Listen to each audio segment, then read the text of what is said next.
जिंदगी एक यात्रा है। हम सभी अपने साथ बोझ लेकर चलते हैं। इनमें से कुछ बोझ हल्के होते हैं, जैसे छोटा डे पैक जिसमें छोटी परेशानियां और रोजमर्रा के तनाव होते हैं। लेकिन कभी कभी हम इससे कहीं ज्यादा भारी बोझ उठाते हैं। कभी कभी ये बोझ बहुत भारी होता है, ये हमें नीचे की ओर खींचता है। ये बोझ है अक्षमाशीलता। ये ऐसा बोझ बन सकता है जो कभी हल्का नहीं होता, चाहे हम कितनी भी दूर क्यों न चले जाएं।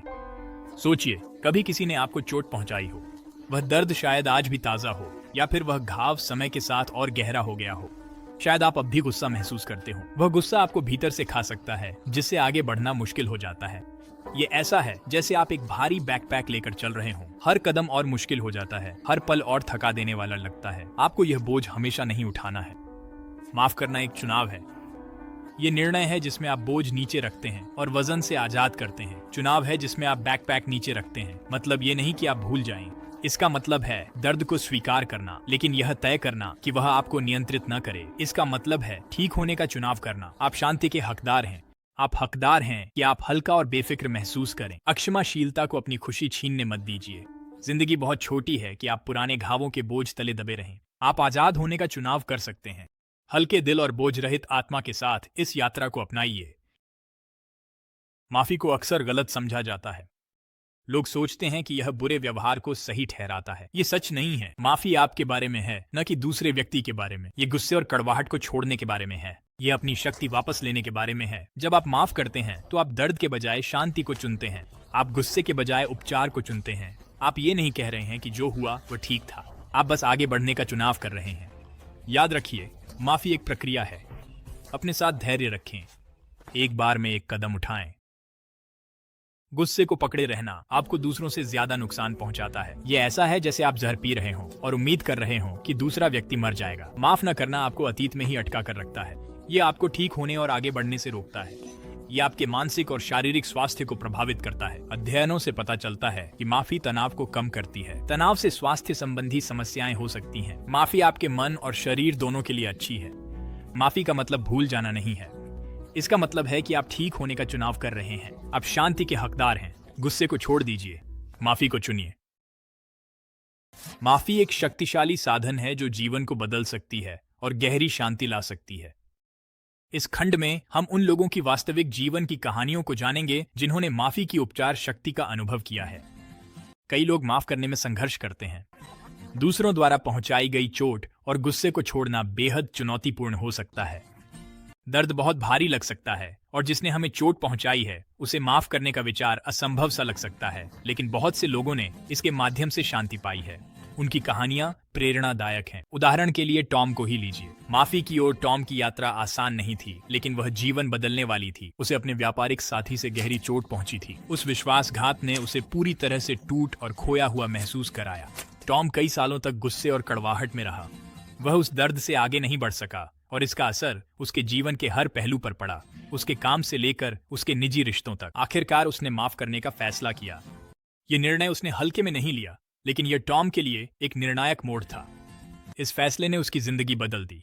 उसने महसूस किया कि उसके कंधों से एक बोझ उतर गया है और उसने दुनिया को एक नए नजरिए से देखना शुरू किया। उसे शांति मिली और वह आगे बढ़ सका। या सारा को ही ले लीजिए।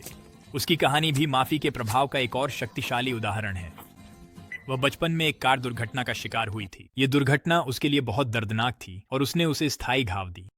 इस दुर्घटना ने उसके शरीर पर निशान और उसके मन में गहरा दर्द छोड़ दिया। कई वर्षों तक वह उन यादों और उस गुस्से से जूझती रही जो उसे दूसरे ड्राइवर के प्रति महसूस होता था। वह कई सालों तक उस दूसरे ड्राइवर को दोषी ठहराती रही। उसकी नाराजगी ने उसे पूरी तरह घेर लिया था, जिससे उसके लिए जीवन में खुशी पाना मुश्किल हो गया था। आखिरकार सारा ने उस ड्राइवर को माफ कर दिया। माफी का यह कदम उसके उपचार की प्रक्रिया में एक महत्वपूर्ण पड़ाव था। इस माफी ने उसे उसके अतीत से आजाद कर दिया। अब वह उस गुस्से और दर्द से बंधी नहीं थी जिसने कभी उसकी जिंदगी पर हावी हो रखा था।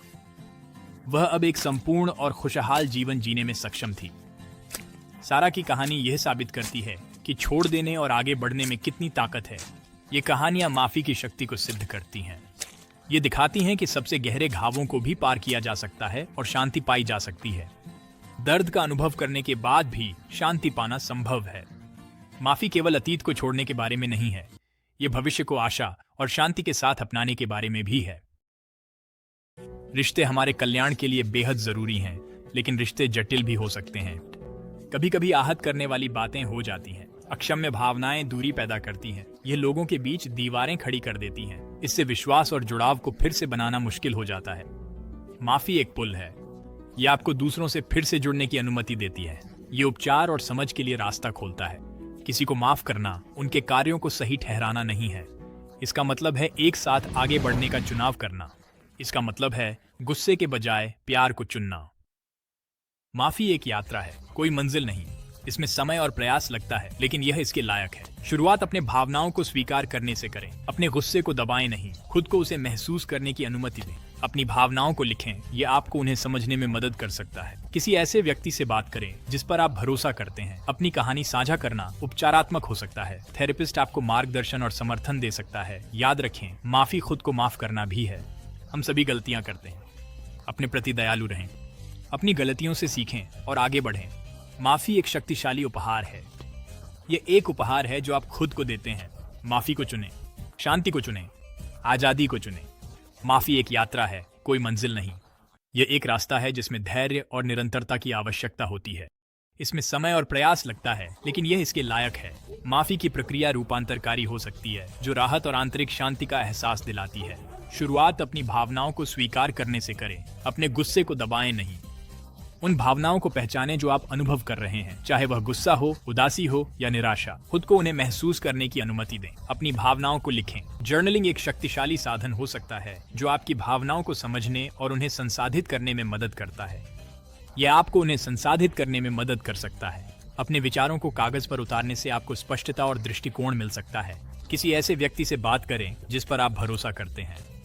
अपनी भावनाओं को किसी विश्वसनीय मित्र या परिवार के सदस्य से साझा करने से आपको सांत्वना व समर्थन मिल सकता है। अपनी कहानी साझा करना उपचारक हो सकता है।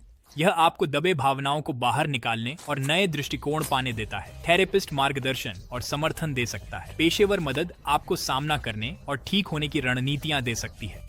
याद रखें, माफी का मतलब खुद को भी माफ करना है। हम सभी गलतियां करते हैं। अपने प्रति दयालु रहें। माफी की यात्रा में आत्मदया बहुत जरूरी है। अपनी गलतियों से सीखें और आगे बढ़ें। हर गलती विकास और सीखने का एक अवसर है। माफी एक शक्तिशाली उपहार है। यह आपको नाराजगी और गुस्से के बोझ से मुक्त कर देता है। यह एक उपहार है जो आप खुद को देते हैं। माफी को चुनें, शांति को चुनें, आजादी को चुनें। इस यात्रा को अपनाएं और खुद को ठीक होने की अनुमति दें।